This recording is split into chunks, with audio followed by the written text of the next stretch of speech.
Good evening, everyone, and welcome to all the parents joining us tonight, whether you're parents in our STA school community or your parents from our Family of Schools community. Tonight is a night for you to, one, put some faces to the school, get to know some of us. We'll be talking briefly about the academic support, but more in depth than non-academic support, because these are unprecedented times. We all need to know where to access this and how to follow through what the process is. So you're going to meet a bunch of people tonight, and we are excited to be here for you in this new format. I just hope and I pray that technology works in our favor. I am Adriana Rarisich. I'm the chaplain at STA, and I'll talk a bit more about what chaplaincy offers a little later on. Right now, I'm also your MC, and I'd like to begin with prayer. As Catholics, and Christians, we are in the very holy season of Lent. And Lent is a time for us to look closely at those distractions, those things that inhibit us getting closer to God and living holier lives.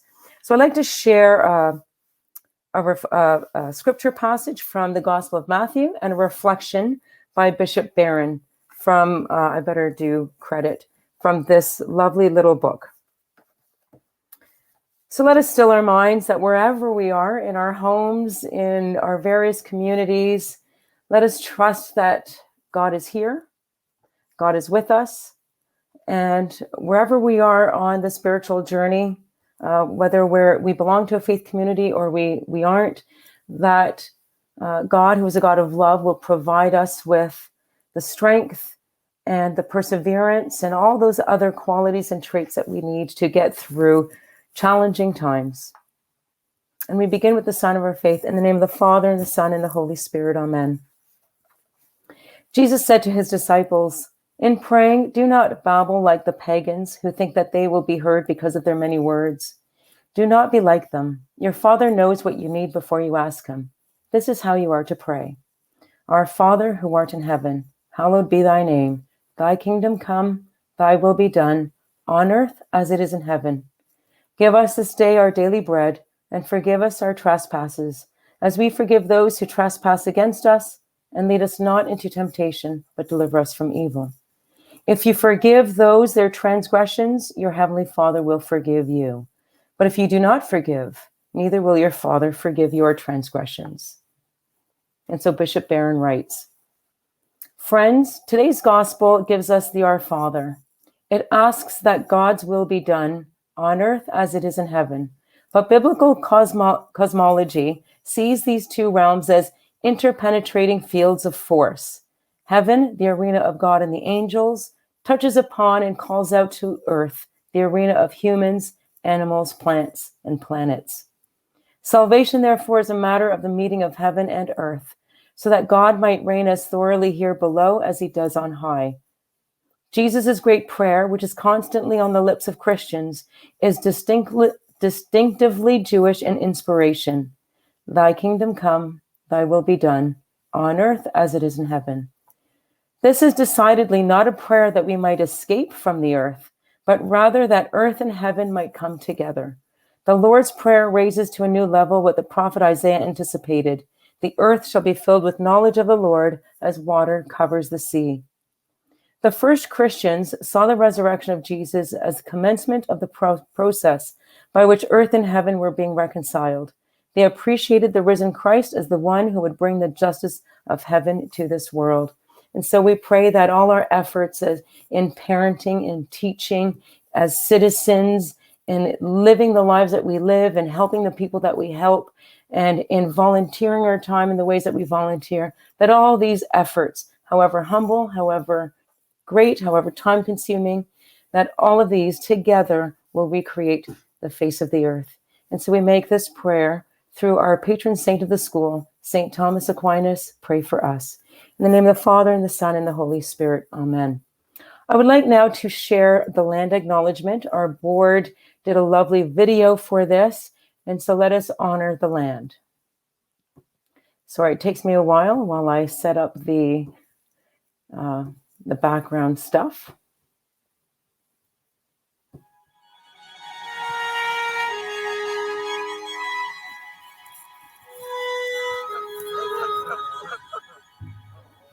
Each of us has a relationship to the natural environment, the land, water, earth, the habitat, and ecosystems.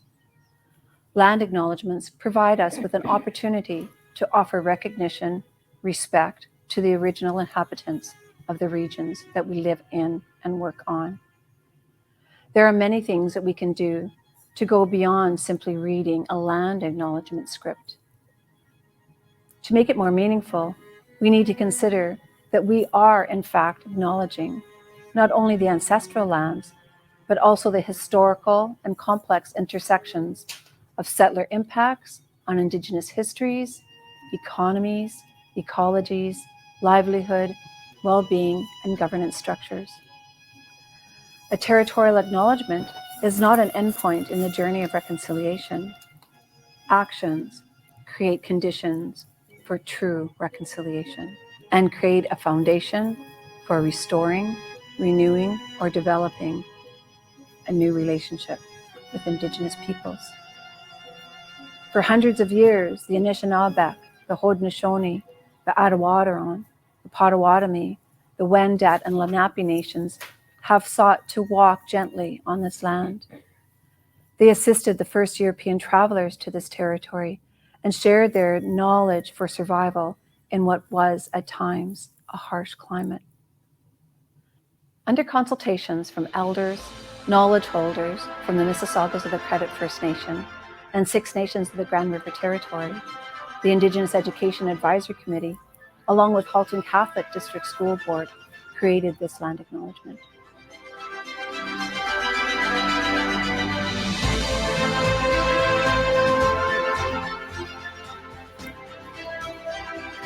Halton, as we know it today, is rich in the history and modern traditions of many First Nations and the Métis.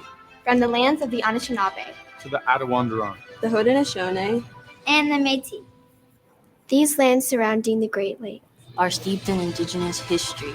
As we gather today on these treaty lands, our Catholic social teachings call us in solidarity with our Indigenous brothers and sisters to honor and respect 4 directions: lands, waters, plants, animals, and ancestors that walked before us. All these wonderful elements of creation exist, gifted to us by our Creator God.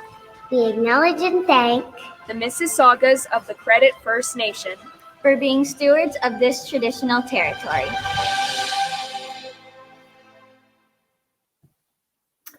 Thank you.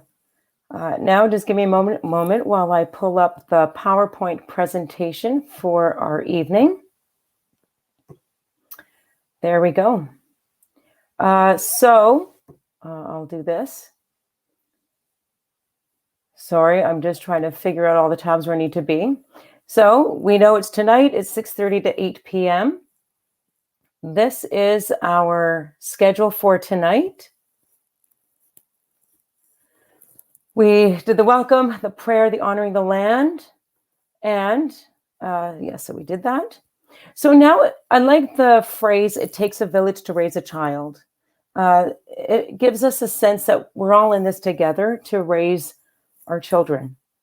And so I'd like to introduce you to our administration team. We have Mr. Peruzin. Adriana Peruzin is our principal. Catherine Seraphim is our VP.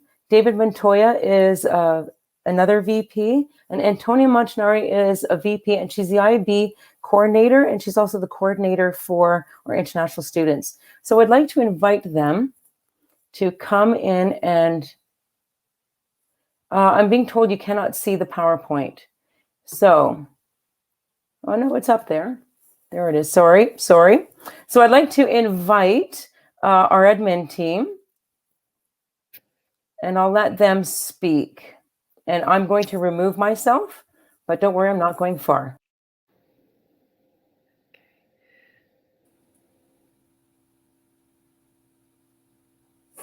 Hi, good evening, everyone.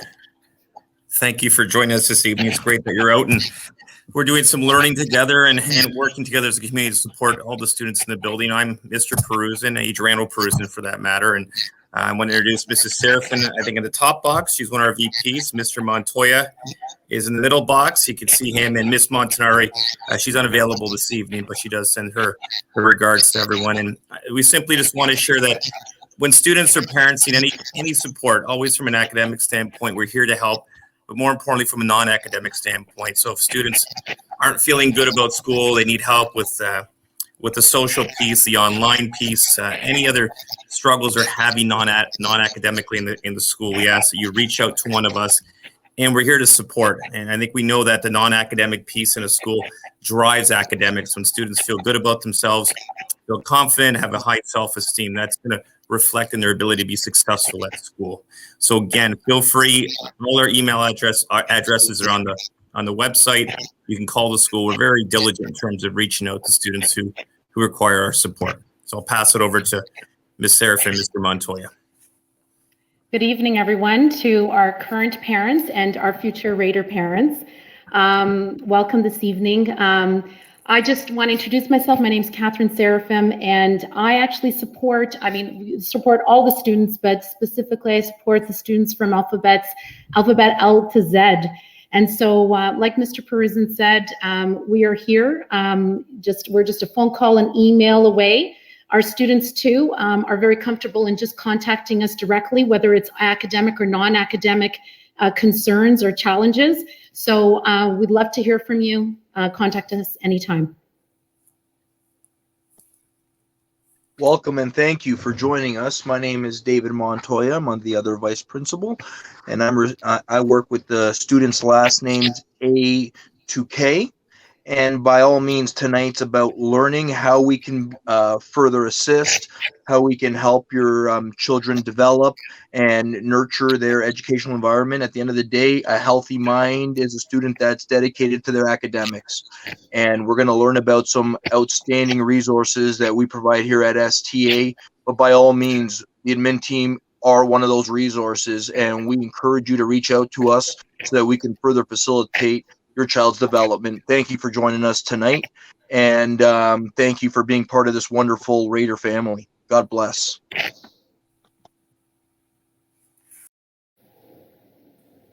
I'll come back. And so that is our admin team. Wonderful, very supportive. I'd now like to go to, hopefully you can see that. Yes. So the layers of academic support that we have, your child will first and foremost always be in contact with their teachers. Then there's student services, virtual academic support, and some of the academic support that exists. I'd like to invite Mary Lynn Weber, she's one of our guidance counselors, to speak to this. So I'd like to invite Mary Lynn on stage. Hi, Mary Lynn. Thank you, Adriana. Good evening, everyone. As Adriana said, I'm Mary Lynn Weber, one of 4 guidance counselors at STA. And so it's tough not being able to see you, but these are the times that we're in right now. And whether you are joining us knowing that your child is coming to STA, we look forward to that for sure. And you may be someone that has a child currently attending STA. So you will be assigned, your child will be assigned to a guidance counselor based on their last name. We have all that information on the website, so I don't want to go through the entire alphabet with you right now. However, rest assured, that is easy to find. It's easy to contact us via email. And we also have a wonderful Secretary in Student Services, Mrs. Debbie Hayward. And she's very, very much involved in helping students set up appointments with us and knowing who to direct them to if it isn't us. And like everyone has mentioned, there's lots of support available, not just academic, and definitely the non-academic is going to be a huge focus of this presentation.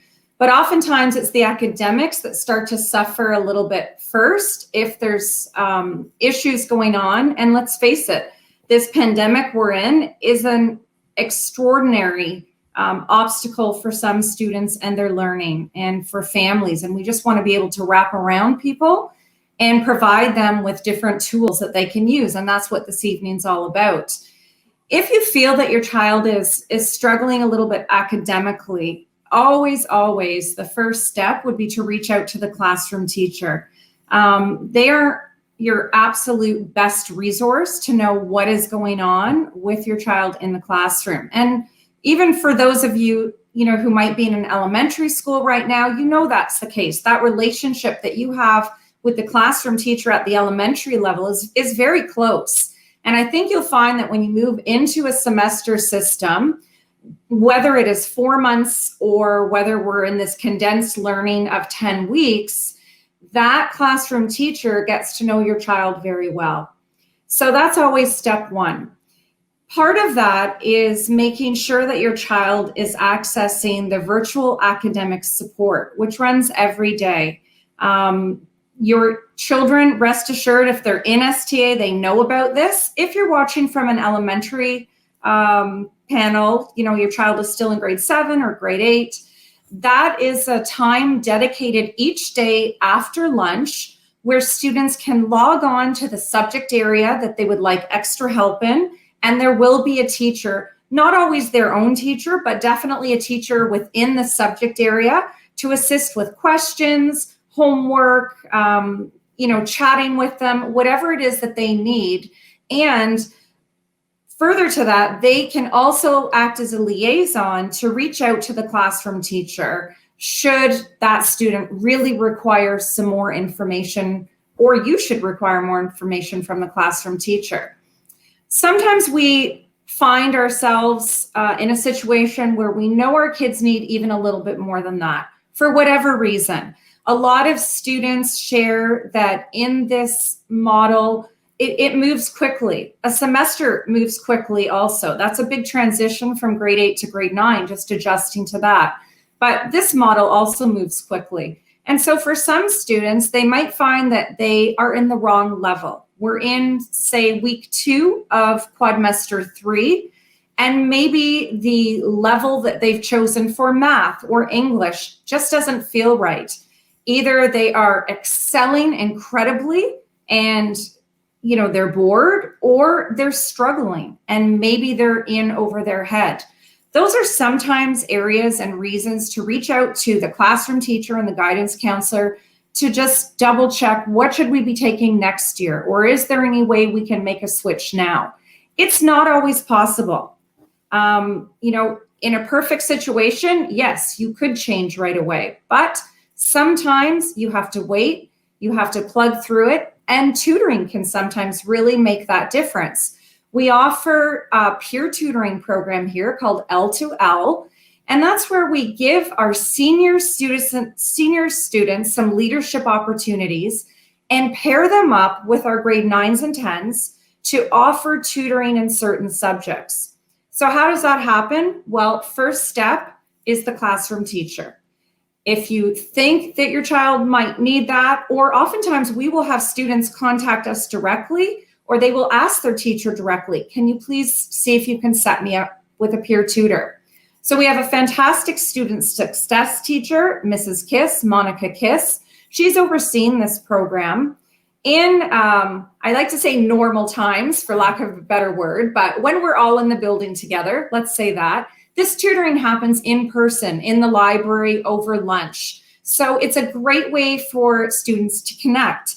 And I have to say, our senior students, our prefects, our mentors, we have a mentoring program, they are often the ones who are taking on this role, and they're moving heaven and earth to meet with our 9s and 10s to tutor them. They're working around the schedule of that junior student, whether it's at lunch or after school, whatever the two of them can figure out to make it work, to help them.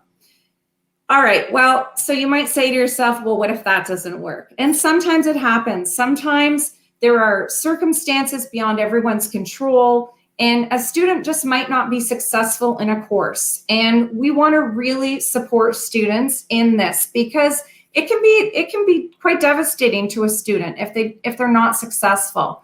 But the great news is there is always time to recover a course. We have things for senior students such as night school, our junior students and senior students can take summer school. Each summer, you're eligible to take one course for the month of July, and that usually opens up for registration in late April, early May. So certainly stay tuned to our website for more information on that.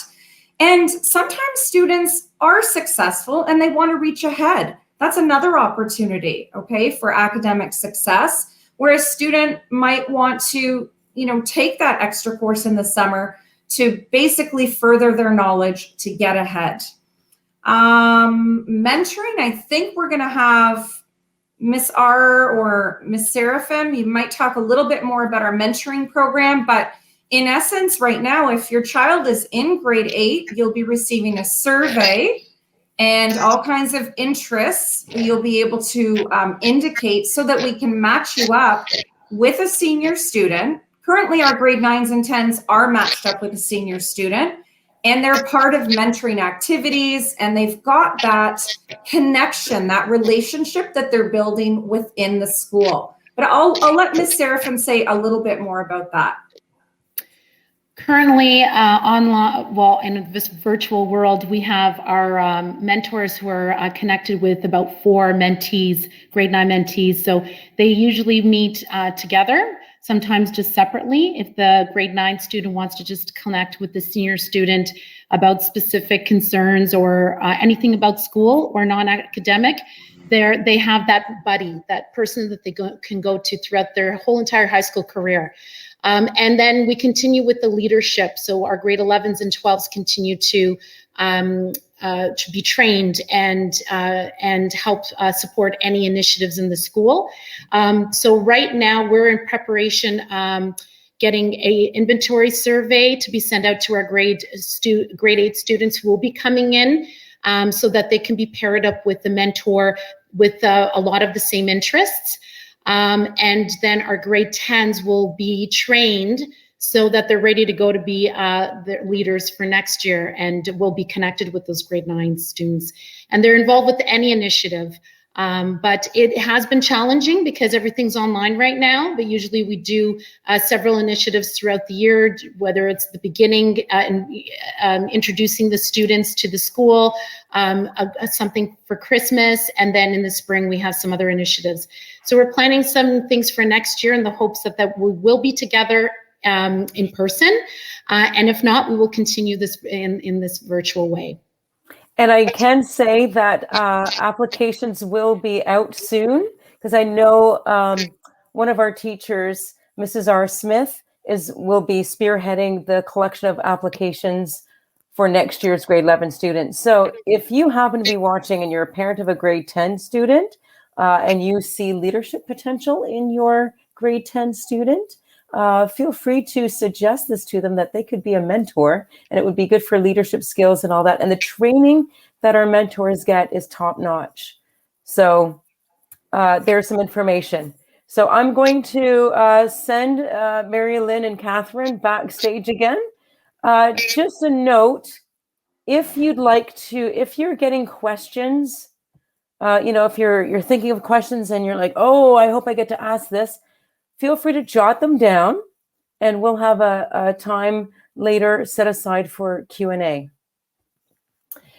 So then there's administration. I know when I work with our CYC and our social worker, we work directly with our VPs and our administration when we're trying to support students in other ways beyond the academics. So they are very good resources. And I know when we went into lockdown, or whatever this is, back in March, our VPs were instrumental in connecting students who needed devices and getting devices to them so that they could still learn. So there's a lot of ways we support our students. Then in the non-academic support, there's myself. I'm Ms. Versich. Crystal De Silva is our CYC, and Michael Asiyama is our social worker. And we'll be talking about, I'll let them, they'll be talking at their slides. But I just want to share a little bit about chaplaincy. So chaplaincy is, yes, we're at a Catholic school and I'm the Catholic chaplain, But I always tell students that they don't need to worry. I'm not here to make the Catholics better Catholics or to make the non-Catholics into Catholics. And I use the example that I'm from my own personal life. My husband has nothing to do with Catholicism. He just nothing to do with this. And so I like to encourage the idea that it doesn't matter, and I say this to the students from grade 9 to 12, it doesn't matter if you go to church or you don't go to church, or if you're Catholic, you're Christian, you're Hindu, you're Muslim, you don't go to church at all. Wherever you are, if you're a student at STA, I'm one more person in your corner. We can be friends, even though we may not agree with certain things. I'm one more resource.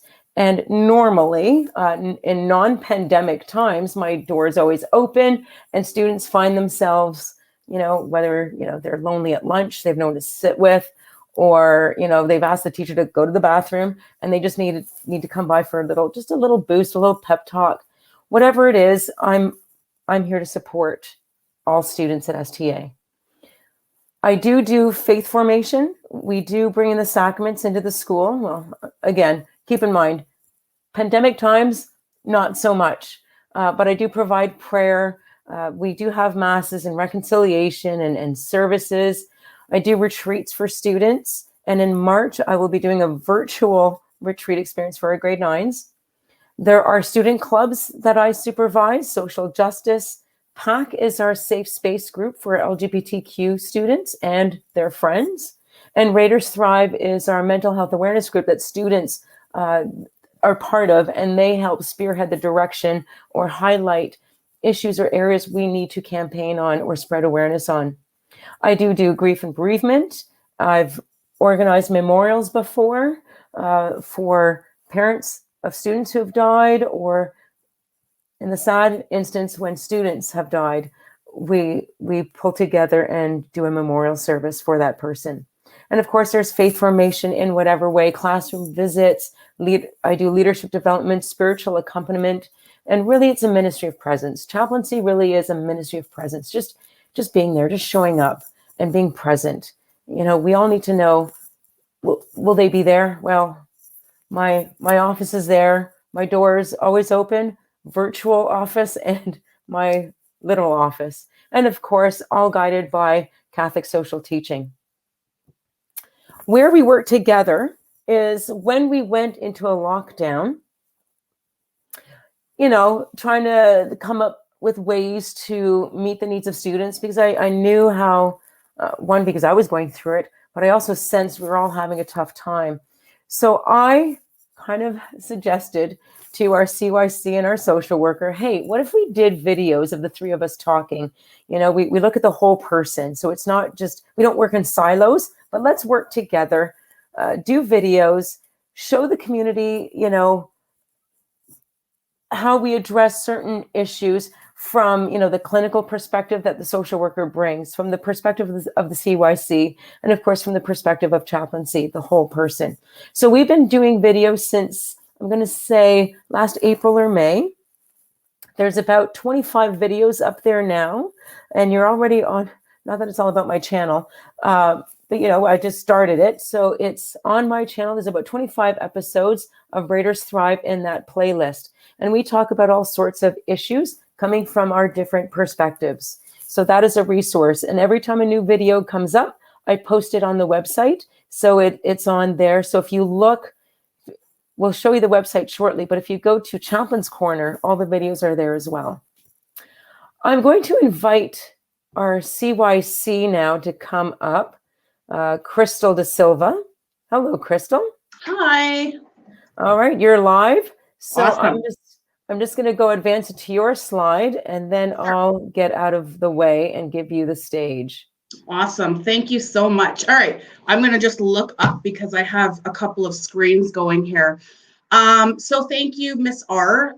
Thank you to the parents who are joining us, whether they're parents of current students at STA or they're parents of students in some of the elementary feeder schools. My name is Crystal De Silva. I'm the Child and Youth Counselor, which is also short, CYC is short for Child and Youth Counselor.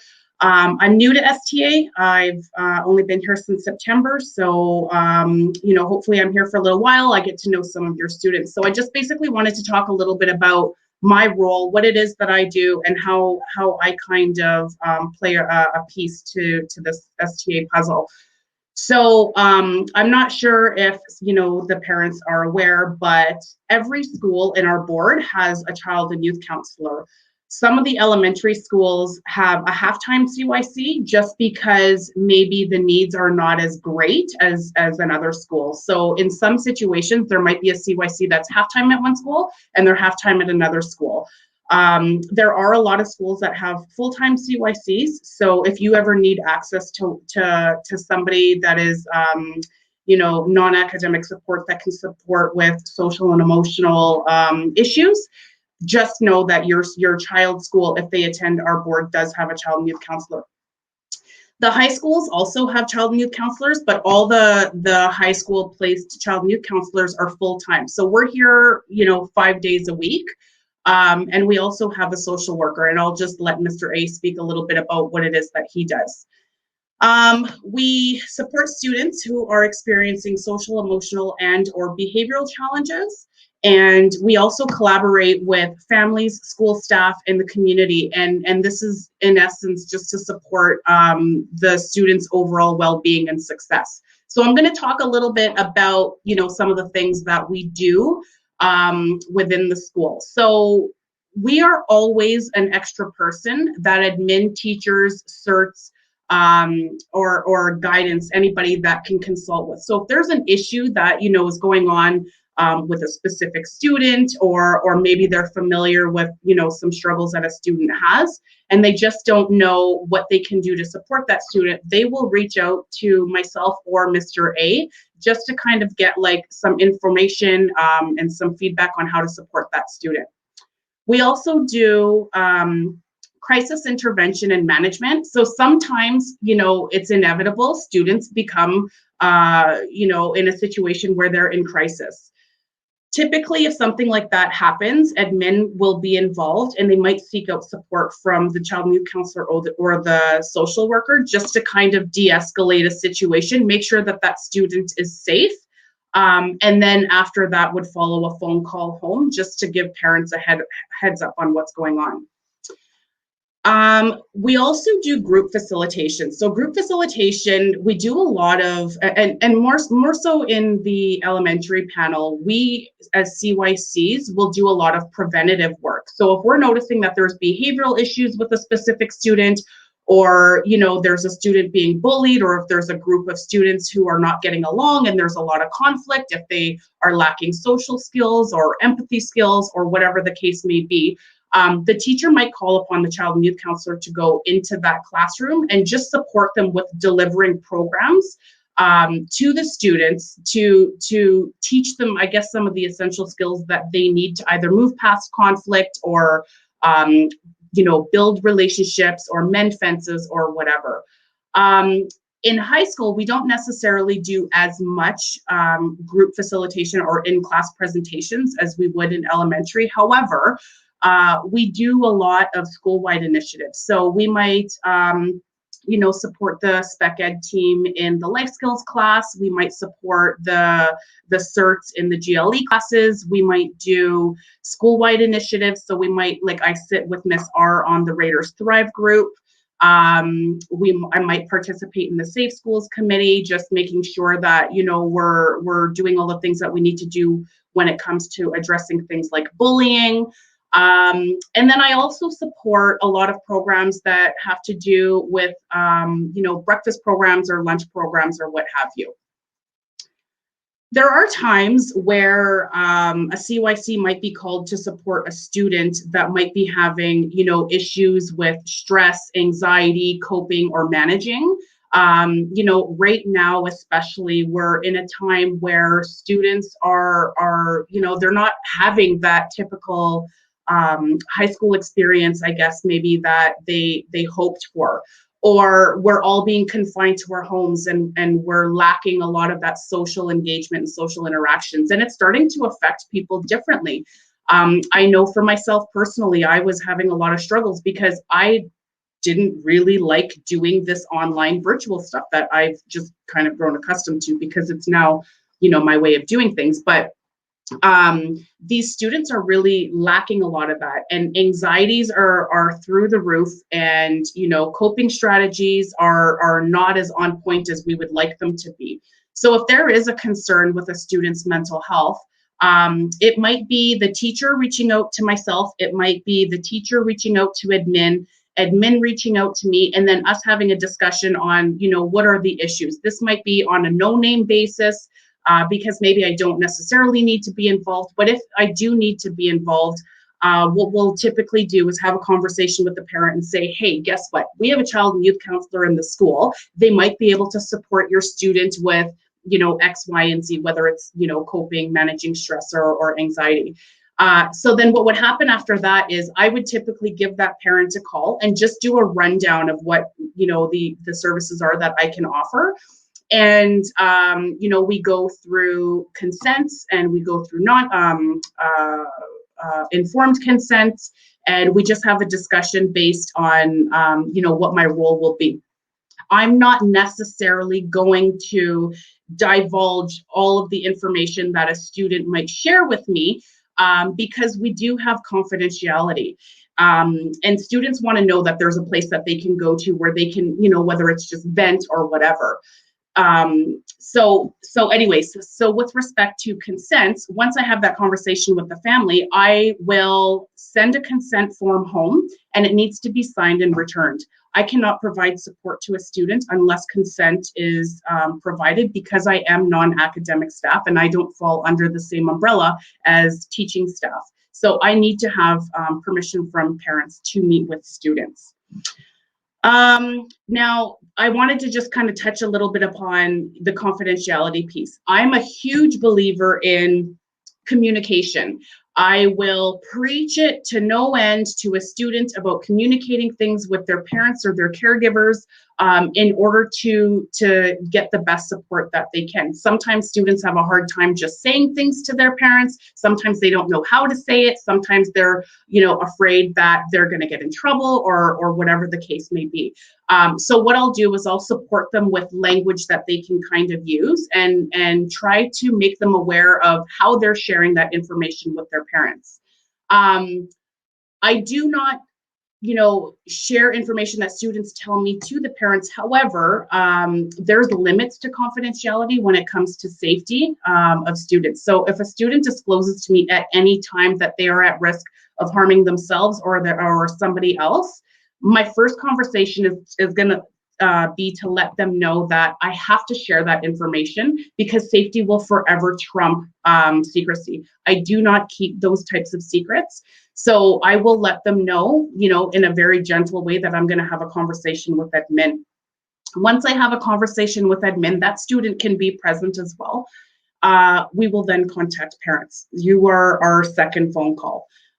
So although I might be supporting students with, stress and anxiety, sometimes in conversations, they just like to talk, and there's somebody there and who's listening, and sometimes, disclosures happen. So I'm very transparent with students. I'm very transparent with parents, and I let them know, this is what my role is, and I'm not going to kind of steer from that, and safety will always trump that. So I just really want to emphasize that. Oftentimes in elementary schools, if you have a student or a child who's in an elementary school, we do a whole lot of behavioral observations and informal assessments. So if a teacher identifies that there's a need in their class and there's a specific student with behaviors that are concerning, they might request that the child and youth counselor come into the classroom, just observe some of those behaviors and make recommendations on how to address them. We always consult everything that we do. We always consult with the administration, because they need to know everything that's going on. And we'll try to come up with some strategies that the teacher can use and implement in their classroom to address certain behaviors. If we're finding that, behaviors are continuing to happen, they might then have a conversation with the child and youth counselor about coming in and like I said, running these classroom programs to teach the whole class. We're not going to go in and teach a lesson for one student, because what's good for some is good for all. So we'll come in and we'll do lessons. And, you know, in the elementary level, we have a lot of students who don't know what the difference between tattling and reporting is. And so oftentimes, you know, that becomes exhausting to a teacher. So the child and youth counselor might come in and run a lesson for 6 to 8 weeks and just support the teacher that way. So that's what we do for that. It really is a preventative measure, a preventative intervention, and something that we try to do. So we don't necessarily need to have a large amount of students on the child and youth counselor's caseload, because if we can go into a classroom and deliver a program for 30 students, we're targeting 30 students and we're doing a lot more preventative work than we would be if we were doing one-to-one. So we don't necessarily want to have one-to-one counseling because child and youth counselors are not therapists. You know, if there's a recommendation that, you know, further support is needed, then we can make those recommendations. But we want to, you know, support with implementation of, you know, preventative strategies for the teachers. I do a lot of student advocacy. I do a lot of family advocacy. So if for some reason, you know, I have a student and they're struggling and they just don't know how to approach their teacher with, you know, an outstanding assignment, or, you know, they need more time or whatever, I will speak with CERTs. I will speak with classroom teachers and admin and just figure out a way that we can kind of support that student, because the last thing we want is for a student to be left hanging and feeling like there's nowhere that they can go. We would rather work with the students, support them so they're able to get their assignments in, as opposed to just avoiding it and not doing it at all.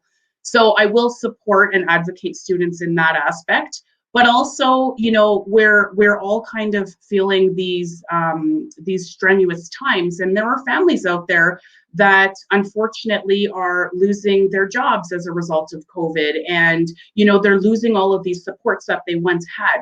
And the school has the ability to support families with certain things. So if there's anything, you know, that parents need, if I'm working with that specific student, I will always ask that family if there's anything else that we can do to support. And we can, whether that's, you know, support with uniforms, or, you know, if we have to make exceptions to the rule with respect to your pants, or whatever it is. All it comes down to is a conversation with somebody, and then we can do whatever we can to assist with that. I also make a lot of referrals. So if I'm noticing, or if I've spoken to a family and there's a lot of issues that are ongoing with respect to, you know, accessing food, or, you know, clothing, or you know, financial aid or support, I can also, you know, steer them in the direction to access that type of stuff in the community. Another thing that we do is conflict resolution and peer mediation. So, like, kids have conflict. It's just, it is what it is. You know, sometimes we're not the best communicators, and sometimes we're not the greatest listeners. And so if there is issues, oftentimes, you know, the teacher will know about it. They tend to be the first person that knows everything about everything. And they might approach me, they might approach admin. If there's a situation with bullying and admin is aware about it, or if there's, you know, a conflict between two students that's just ongoing, we can support with dealing with that situation and try to, you know, eliminate the arguments or the issue that they're having. Sometimes we have students who are transitioning, whether they're transitioning mid-year or they're transitioning from an alternative program or a different school or a different province or whatever the case may be. That could be very stressful for a student. And in situations like that, we want the family to know and the student to know that there's a lot of support here. And so we want to make that as smooth as possible for those students, because leaving one place and going to another could be very stressful and anxiety inducing. So we want to do our best to support those students and those families. Like, as a mother myself, I can appreciate, you know, being stressed out for my child. So if you know, somebody is transitioning, we want to make sure that they're completely supported and we have our arms wrapped around them. I work very closely with admin. Admin knows everything that I know. So if I have a student that's on my caseload, admin's going to know about it. And, you know, we're going to figure out a plan of action, how we're going to support the student. Not every kid that comes on my caseload is on my caseload for the entire school year. Sometimes it might be 1 or 2 visits just to help them manage through exam stress or or whatever the case may be. But I'll do my best to support them in that time. If we find that I'm supporting a student and they're no longer on my caseload and I've closed their file, but then like 2 months later they need something, parents are absolutely welcome to reach out to their admin. They could reach out to me, and then we can, re-implement that support. I do make a lot of referrals. Well, I don't necessarily make referrals, but if we notice that there are students that, could benefit from the Big Brothers Big Sisters program, or Woodview Mental Health, or Nelson Youth Services, or if there's a student who may have experienced a death in the family of somebody that's close to them, we can make recommendations for them to seek services outside of the school. So it's just a matter of having a conversation with those parents and, making sure that we're supporting the students the best way that we can. So I can't see what you have on the screen, Adriana. I can sort the services that you may include, right? That you provide may include. Yeah. So I see there might be family issues. So if there's a separation and parents are concerned about how the student's going to manage that, I could certainly do my best to support that. I see social and peer. I don't know what that is. Self-regulation, anxiety management strategies, crisis intervention. Again, I spoke about all of that stuff more in depth. Advocacy, self-advocacy is a huge thing. I really encourage students to advocate for themselves, or I coach them and I try to support them with, language and stuff like that, with, who to go to and how to access certain things, as well as supporting and implementing board-approved programs. So like I mentioned before, we used to have running groups. They were evidence-based programs that, the board has approved, and their mental health groups. We might have empathy groups, for the elementary panel. We might have recess groups for the elementary students. So if we're noticing that there's conflict between students, we might start running a recess group just to support those students, to keep them out of the conflict, but to keep them engaged with their peers. So we do a lot of that. And I am a phone call away. I believe my number and email address is listed on the website. So if you need anything, you're certainly welcome to reach out to your admin or your child's teacher, and they know how to reach me. Oh yes, the school website. So we recognize that mental health is a really big thing right now. It's everywhere. Like, a lot of people are suffering and struggling. So what we've decided to do was, there is mental health supports on our school website, but we want to make it so it's kind of up front and center. So we just wanted to share with you that if you are to go to the STA website and you go under the category students, if you scroll over to the right under health and well-being, there's a few tabs there. Under the student wellness, our vision is to eventually have, oh, look at that, it's already up there. So it gives you a description of our chaplain and what her role is. It gives you a description and a picture, because oftentimes when students are coming in, they don't know who we are because they don't see us every day. They might just see us in passing and be like, oh, I know that girl, or I've seen her around. There's a description of the child and youth counselor, a description of Mr. A, who is our school social worker, and just a little bit about what it is that we do. We have mental health tips, how to access support, whether it's COVID support, whether it's for stress and for families and students, and tools to manage. That's also there. We've also attached and hyperlinked a whole bunch of resources that you can access. Whether it's ROC, whether it's crisis support, whether it's there's just so many different things there. If you're not sure or familiar with something, you're certainly welcome to kind of scroll through there. You can call us and we can, do our best to support you with navigating some of those supports.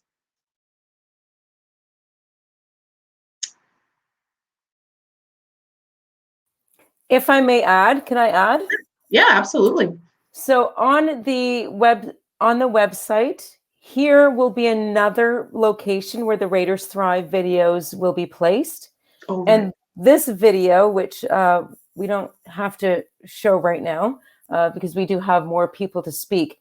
But this is a video that our very own students put together. They filmed, they came up with the whole idea, and it was in honor of Bell Let's Talk Day, and it's showcasing a few issues students might be struggling with and how the little things that help them get over it. And so it's a wonderful video, and it actually reached beyond Halton and, you know, hit the great land beyond. And there's an article in the Catholic Register about the video and the students. That's awesome. So now, thank you, Crystal. Thank you. That was very informative. I will now invite, sorry, I'm just looking at my program. I will now invite our social worker, Mr. Asiyama, to come on board, and I'm going to send Crystal backstage. And let me just find where he is. There he is. Everyone, this is Mr. Asiyama. And I'm super excited. Michael, your audio sounds very like robotic. No. So I guess I'll entertain you while he does that. I'm just going to get our PowerPoint back up. So, maybe that could be entertaining. So here's, you can read some of the things that falls under the social work, and he will reconnect. Let's try this again. I'm going to invite him up. Hello, Mr. Asiyama, are you there? Hello, can you hear me? No, sorry, still not good. Come back 1 second. Okay, so he'll, don't you just love technology? So in an email to the staff who are here tonight, I did remind them that if there's technological issues, let's remember patience is a virtue, and let's just all have a sense of humor, because that's how we deal with these sort of hiccups. So while he's figuring out the technology, okay, he looks ready to come on. Hello, how's it now? Perfect. Okay, thank you very much. Okay. I apologize about that. I guess we're having some technological issues. Thank you very much for everybody that's joining us tonight. I know I'm Mr. Asiyama, Michael Asiyama, and I'm the school social worker for the STA family of schools. I'm sure you probably have seen me in some of the elementary schools, and my role is very interesting. Actually, I think I'm one of the only professionals that gets to journey with students both from the elementary school to the high school, so which makes my role very, very, very unique within the board. I think how I would describe the school social worker role is pretty much anything that is interfering with the child's ability to learn. Whether it's, family, whether it's academics, sometimes, there's a mental health piece, but any obstacle that really we identify as a school team or with the family that are interfering with the child's ability to thrive and actually succeed academically, that is the role of the school social worker, to really work with the student and the family to help remove some of those barriers that are impacting the child's ability to learn.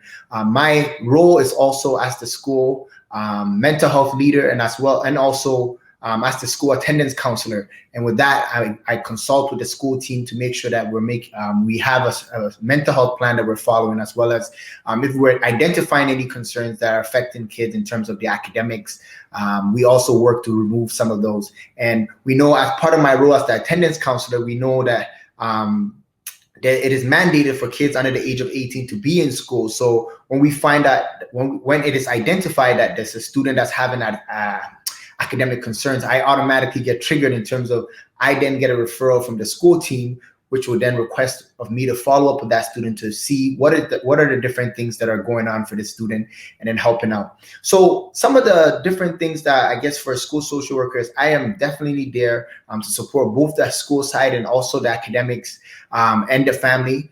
So a lot of times it's helping facilitate meetings for the school, doing different risk assessments. I'm also part of some of the group and individual interventions that happen at the school.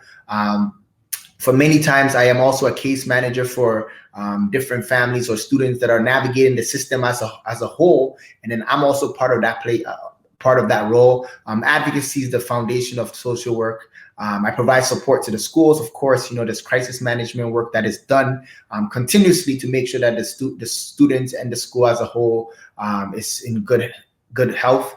Of course, I'm part of VITRA, and I also do some basic brief solution focused counseling, which is part of my role, just to kind of help students a lot of times that are already working with other practitioners in the community, is to kind of bridge those services. And some of the community practitioners or services that are available are also going to be presenting next. So that's going to be a nice fit into some of my role, and my role also being the individual that makes the referrals to our community partners as a whole, who are then able to, because of their role, able to provide more supports to enhance the overall well-being of our students. A big piece about my role, of course, is the psychosocial support for students. There are many different things that happen, whether it's a life transition, new students to the country. I'm always assessing to see how these students are doing, whether it's even a bullying concern. My goal is always to be able to assess.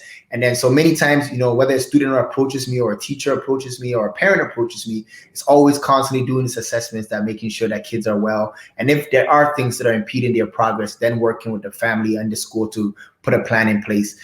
From a substance use place, I make referrals to different programs. We help students with so many different things. So I think really, if there's anything that you feel as a parent that's listening tonight that is affecting your child's ability to do well in school, it's always connecting with us to then make sure that we're working to have a plan in place to support. So there's never really anything that is happening that is outside of the scope of social work. My role, whether it's academics, kids that are in IB that are, that have challenges, or kids that are in any of our programs, whenever there's something that's going on, a lot of times there's a referral that's made to social work.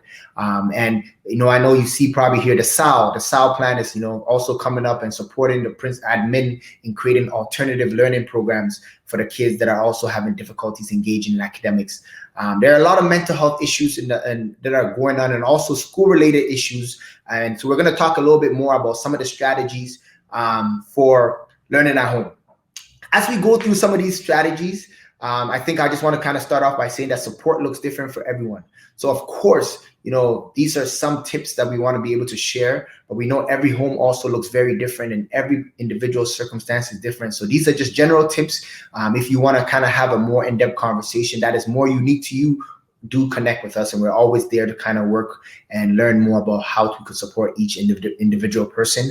So one of the big things is establishing routine. I know for us, everybody had to do that, because right now we are all going through a very chaotic time. I have some families that I've worked with that have 5 kids at home. Like, how do you even get, how do you identify different workspaces for everybody to be able to fit and, have a routine to then support it? So I think it's very intentional, the work that we're doing right now, to make sure that we're looking at the routines that we have within our home environment, at the same time, even identifying the workspaces to make sure that everything fits.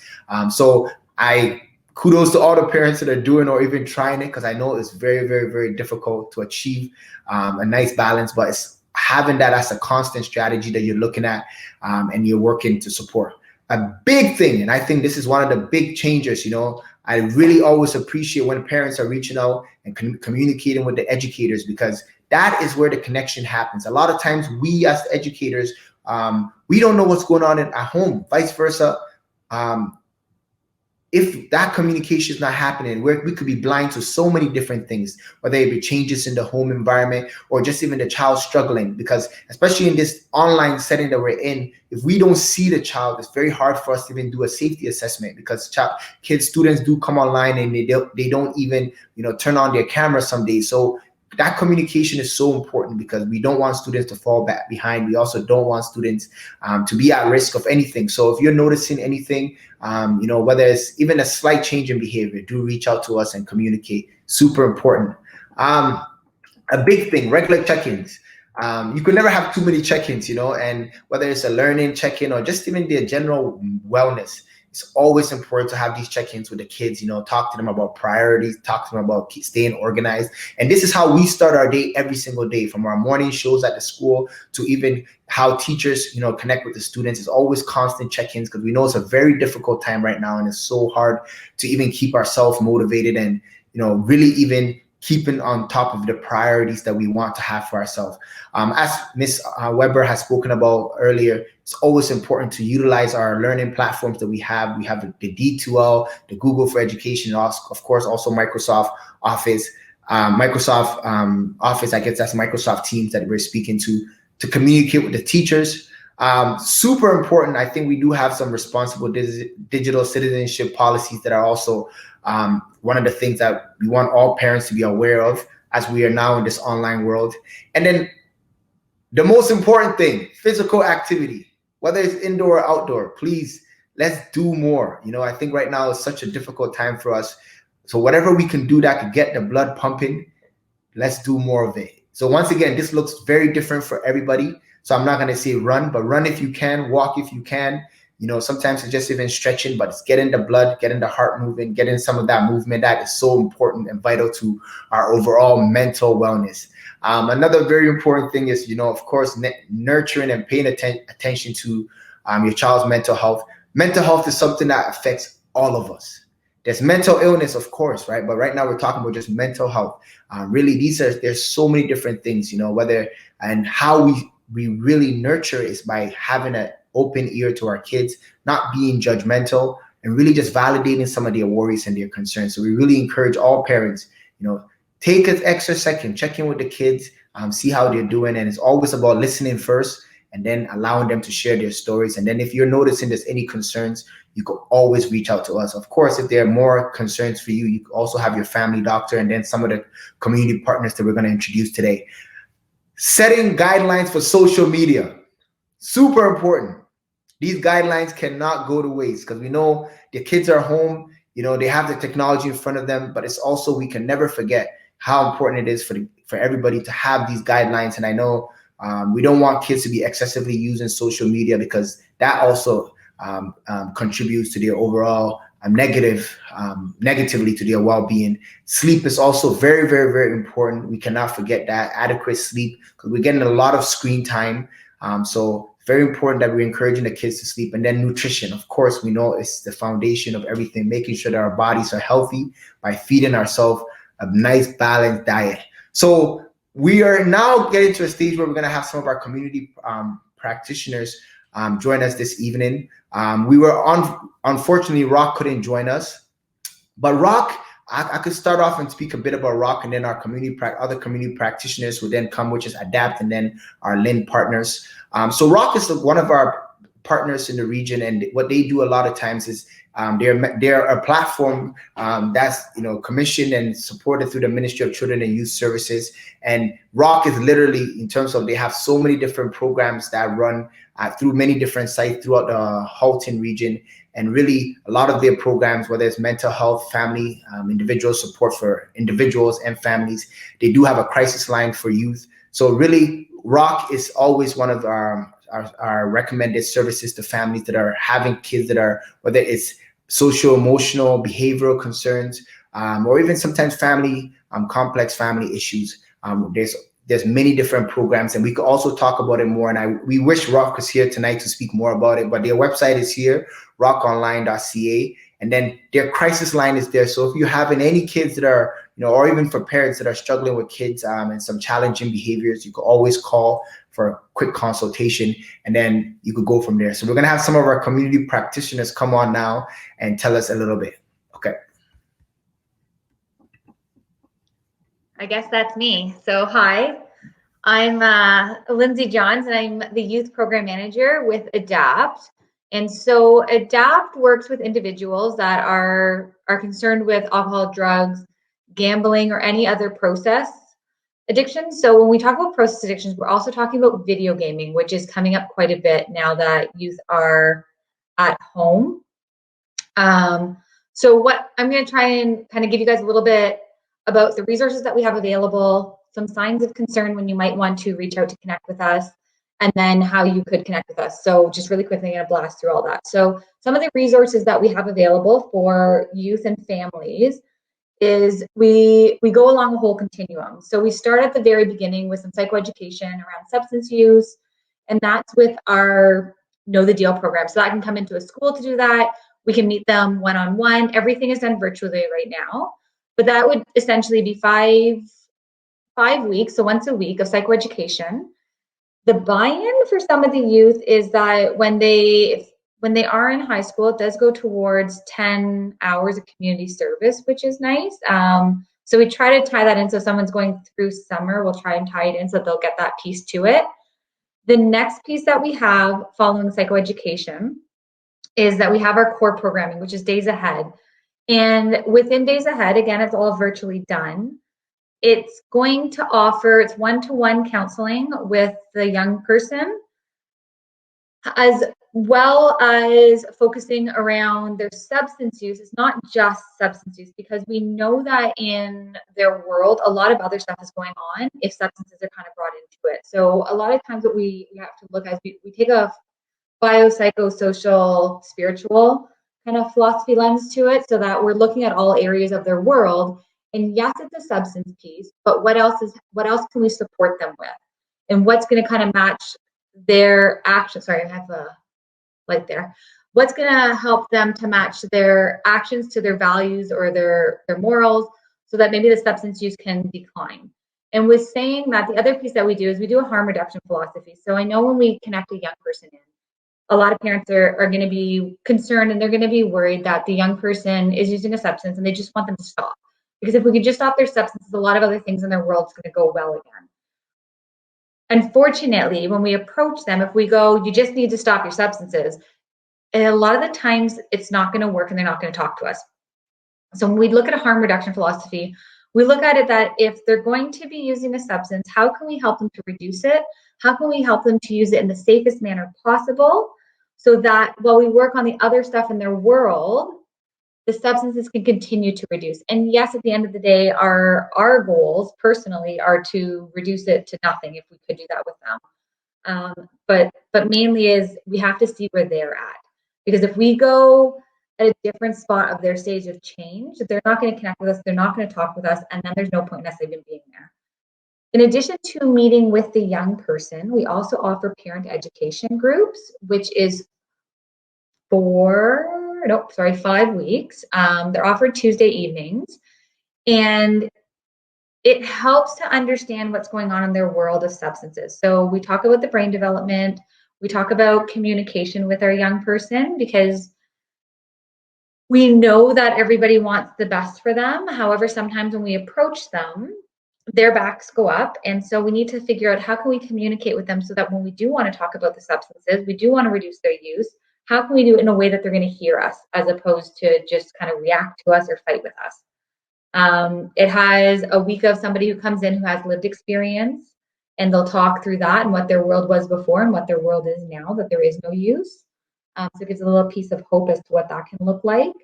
And then we also have one of the weeks goes over just substances, what that looks like in the body, what withdrawal might look like for the individual, and how you can support your young person to make different connections as well.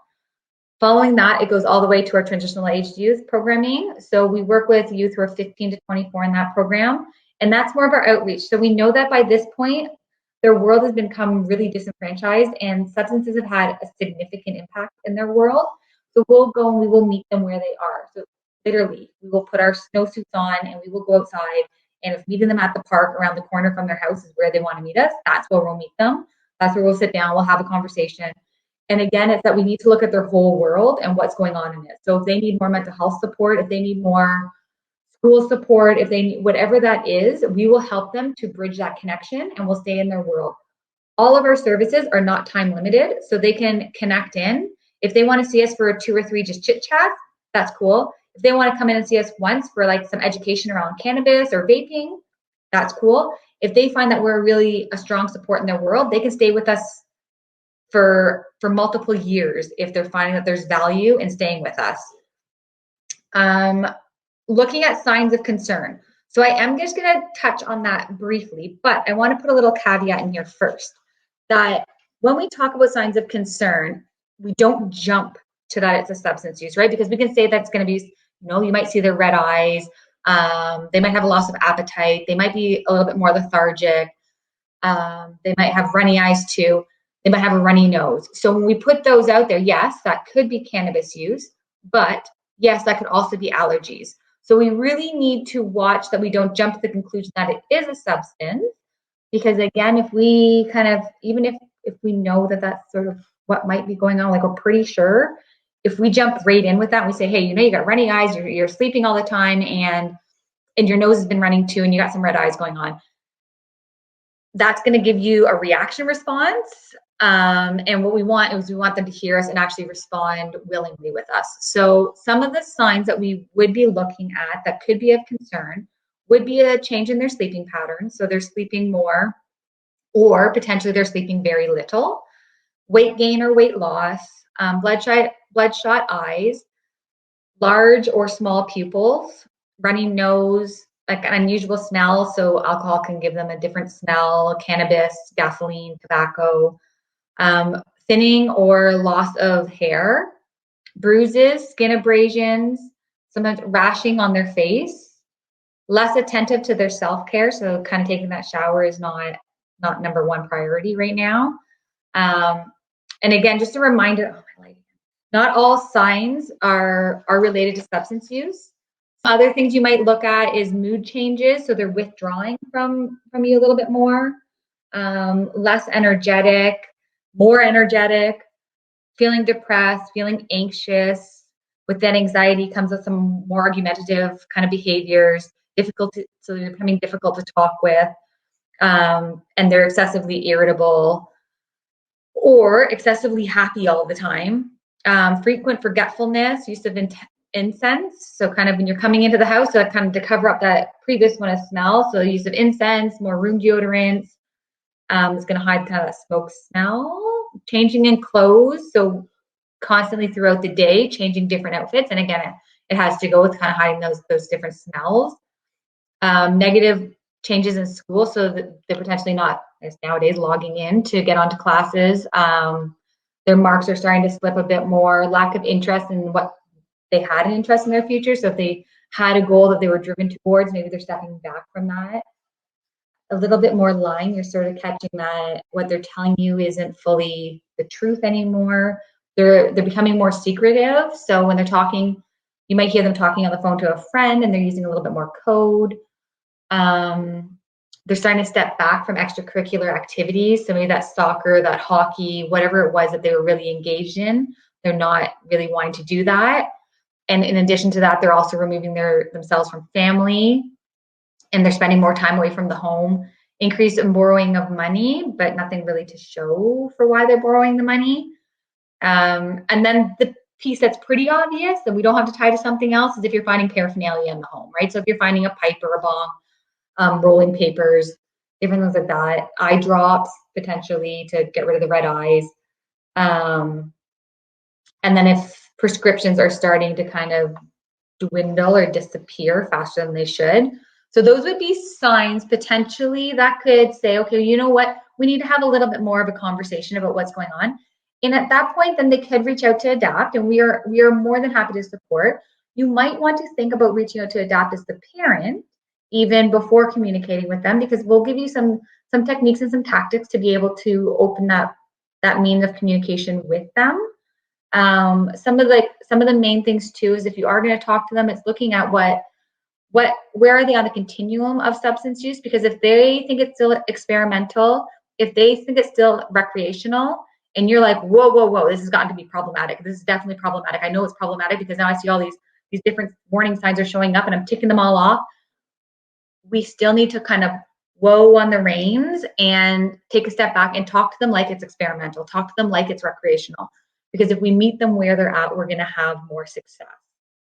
And then I think the last kind of piece here is that we are very easy to connect with.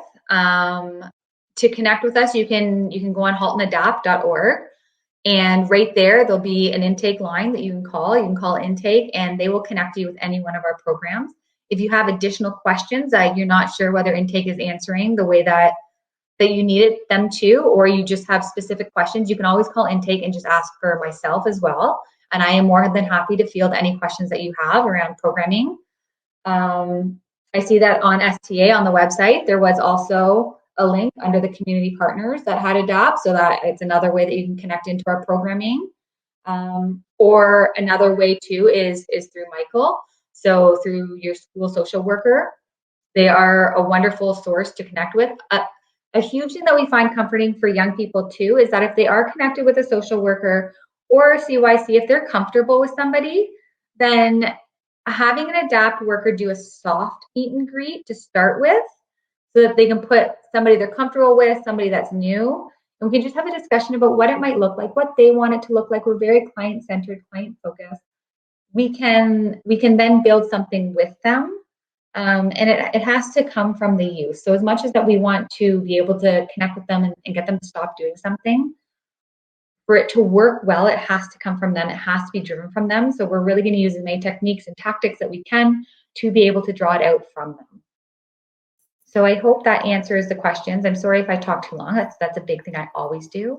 No worries. Your information was great. I think it's time, if it's okay, Lindsay, to bring Lorna, our mental health nurse, on stage. So welcome, Lorna. And Lindsay, don't go away. In case there's Q&A, we may need you to help answer questions. And so stay backstage. Don't go anywhere. Lorna, your mic is off. So if you could unmute yourself. There we go. So thanks everyone, for having me. No worries. I'm going to go backstage and you've got the stage. Sure. Terrific. Thank you. So my name's Lorna Thompson. I'm a mental health and addictions nurse, and I belong to a team of 5 nurses who work in the Halton region, and we service all of the schools, generally in the entire Halton region. So both the public board and the Catholic board, and we are a resource for the staff of the schools, the parents in the community, and the social worker, who's our primary resource for referrals. So just a little bit in the background, about 10 years ago, the education system and the healthcare system and the child and social services system got together and said, what else can we do to help our young people? And so they formed this provincial program called the MAN program. And so there's nurses, we're in every community throughout the province, and we are here to help service the tier 3 kids, which I'll talk a little bit more about. And we are that bridge, the bridge of healthcare to education, and oftentimes we're utilized in that manner. We're funded through your healthcare system, so through the Mississauga Halton LHIN. We have a memorandum of understanding with the school boards, and we are bound by that confidentiality. But we have accountability to our employer as well, which is the LHIN. We are all registered nurses, and we belong to the College of Nurses, and we practice by those standards, and we are accountable to the public via the College of Nurses. We all have a significant amount of mental health experience and work in collaboration very closely with our school boards. What do we do? Psychosocial assessments. Big role is service navigation. So we often will be brought in to help young people who are presenting, and the families and the schools feel that maybe a further assessment, some medical intervention might be warranted. We often will help come in and help navigate that piece. We are clinical experts in the area of pharmacology, and we can be utilized for questions and support around medications. Liaising with interdisciplinary professionals. Often we're utilized for kind of that go-between with physicians. Health promotion, huge piece of what we do, and we will do informal presentations to staff, to admin, to students, to parents around health promotion and mental health promotion. Short-term counseling, and we're advocacy, which I think is a theme amongst all of the people that spoke this evening. Tier 3 students. Students are requiring psychoeducation on medication and symptom management. Oftentimes we are utilized by both the student and the parents, and they are both seen as our clients. So sometimes, particularly in the elementary world, we're utilized more often by the parents to help with system navigation or questions and this kind of stuff, and that's perfectly fine. They're our clients, and when the world is running in a manner that it was prior to last March, we are going into the schools to see the students. Right now, we're doing mostly virtual visits. We often are the bridge if somebody has been admitted to hospital or is awaiting some kind of treatment modality out in the community. We're often utilized as the bridge to help support students until those other pieces come into play. We work with the social workers around school avoidance. And the other source of our referrals are any of young people that are admitted to hospital, particularly Oakville Hospital or McMaster. And oftentimes they will refer to us, and then we loop back to the school and help that bridging and supporting that student back into the school community. So we're utilized in that way often. So again, the referral sources are either hospital or the school social workers. The consent is always utilized and collected by both the student and the parents prior to our involvement. So we would never be giving any parent or student a cold call without the social worker working through and getting that consent from everyone, so everyone's on board with what potentially we can offer the students. We also obtain consent when we have initial consult with parents and the student, particularly around virtual visits and around communication, whether texting or phone calls or what methodologies people are most comfortable with. In this time right now, we are finding that kids are struggling with the virtual visits when they're on screen all day long. So sometimes it's a quick touch base with the text, and sometimes it's a virtual visit, and sometimes it's a phone call. So all of the above.